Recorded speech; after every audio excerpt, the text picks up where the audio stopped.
Eto na nga mga chong, marami tayong basketball updates. Jamie Malonzo, malaki ang role na ginagampanan sa Ginebra ngayong All-Filipino Conference. Scottie Thompson, kailan nga ba makakabalik sa paglalaro para sa Barangay Ginebra?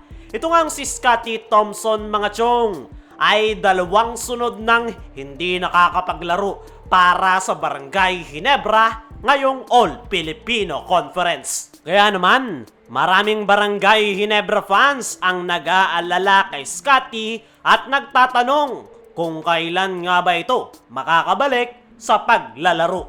Ayon niya mismo dito kay Coach Tim Cone sa kanyang press con interview ay isang malaking challenge nga daw para sa Barangay Ginebra ang pagkawala nitong si Scottie Thompson dahil napakalaking araw ng ginagampanan nitong role sa kanilang kupunan at ito nga rin yung nagsisilbing team captain ng kanilang kupunan. Kaya naman, hindi nga daw sanay si Coach Tim na hindi naglalaro si Scottie para sa Barangay Ginebra. Mabuti na nga lang daw ay nag-i-step up yung kanilang mga gwardya, gaya ni Maverick Ahanisi, Large Pinto, maging si Christian Stan Hardinger din daw ay tumutulong na sa playmaking duties. Patungkol naman kung kailan makakabalik sa Barangay Ginebra itong si Scottie Thompson, sa ngayon nga daw ay wala pa rin daw kasiguraduhan kung kailan mabibigyan ng go signal ng doktor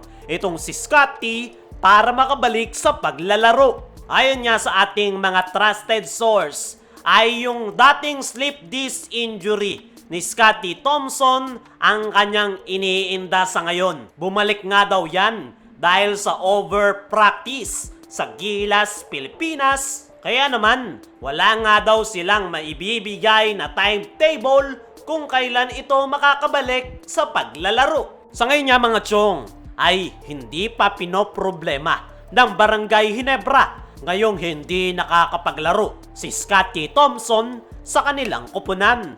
Nagagawan pa yan ng paraan ni Coach Tim Cone. Pero kung magtatagal nga yung injury ni Scottie, ay in the long run ay magiging malaking problema ito para sa Barangay Ginebra, lalong-lalo na kapag umapak na sila ng PBA playoffs na wala pa ring Scottie sa kanilang lineup. Ayon nga sa mga reports, ay 3 to 5 games ang possible na ma-miss nitong si Scottie Thompson ngayong All-Filipino Conference. Pero naniniguro nga itong si Coach Tim Cone na hindi na lalala pa ang injury ni Scottie Thompson, kaya naman wala nga siyang inilalabas na timetable dahil gusto nga nitong 100% healthy at ready si Scottie bago niya ito isabak sa paglalaro. Naniniwala ko mga chong na si Scottie ang pinaka-importanteng player ni Coach Tim Cone, lalong-lalo na ngayong All-Filipino Conference. Maganda yung nilalaro nila ngayon without si Scottie, pero mas magiging maganda nga yung flow ng kanilang opensa kapag naglalaro si Scottie Thompson. Pero ngayon, nakaya pa naman nilang makapagpakita ng magandang performance nang wala ang nasabing gwardya. Ay yan nga yung pagkakataon ni Scottie Thompson na pagalingin ang kanyang back injury, pero hindi nga siya pwedeng magtagal dahil kakailanganin nga siya ng kanyang kupunan, lalong-lalo na pagpasok ng PBA playoffs. Sa ngayon ay maaga pa naman. Nakakadalawang laro pa lang ang Barangay Ginebra ngayong All-Filipino Conference at malaki ang tsansa na makakapaglaro si Scottie bago pa man sila tumungtong ng PBA playoffs. Dumako naman tayo dito sa kabilang balita. Jamie Malonzo, malaki ang role na ginagampanan sa Ginebra ngayong All-Filipino Conference. Matapos nga ang issue na kinaharap nitong si Jamie Malonzo, ay grabeng performance nga ang kanyang ipinapakita ngayon para sa Barangay Ginebra. Marami nga ang nagsasabi na napaganda pa raw para kay Jamie Malonzo ang nangyari sa kanya. Pero ano nga ba talaga ang dahilan kung bakit napakaganda ng performance nitong si Jamie Malonzo ngayong Philippine Cup? Bukod nga sa nagdoble effort ito sa team practice ng kanyang kupunan, ay malaki nga yung role na ginagampanan nitong si Jamie Malonzo. Dahil ngayong All-Filipino ay siya nga yung pumalit sa pwestong iniwanan ni Justin Brownlee. Si Malonzo nga yung nagiging go-to guy ngayon ni Coach Tim Cone at hindi naman pinapahiya ni Malonzo si Coach Tim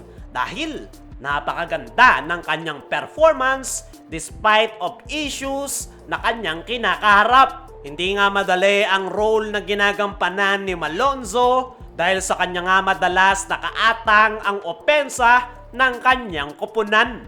Pero gaya ni Justin Brownlee ay isa nga ring unselfish player itong si Jamie Malonzo. Hindi nga nito pinipilit pumuntos kapag mas open yung kanyang teammates ay doon niya nga ipapasa. Pero kapag kailangan na kailangan talaga ng puntos ng kanyang kupunan, ay nagagawan naman niya ng paraan ni Jamie Malonzo. Parehas na parehas nga sila ni Justin Brownlee. Kaya naman, ngayong All-Filipino Conference, kahit hindi naglalaro si Brownlee, ay maganda ang inilalaro ng Barangay Ginebra dahil nagagampanan ng maayos ni Malonzo yung role na naiwan ni Justin Brownlee. Sa katunayan ay si Jamie Malonzo nga ang scoring leader ngayon ng Barangay Ginebra. At tingnan na lang natin kung may pagpapatuloy nga ba niya yan.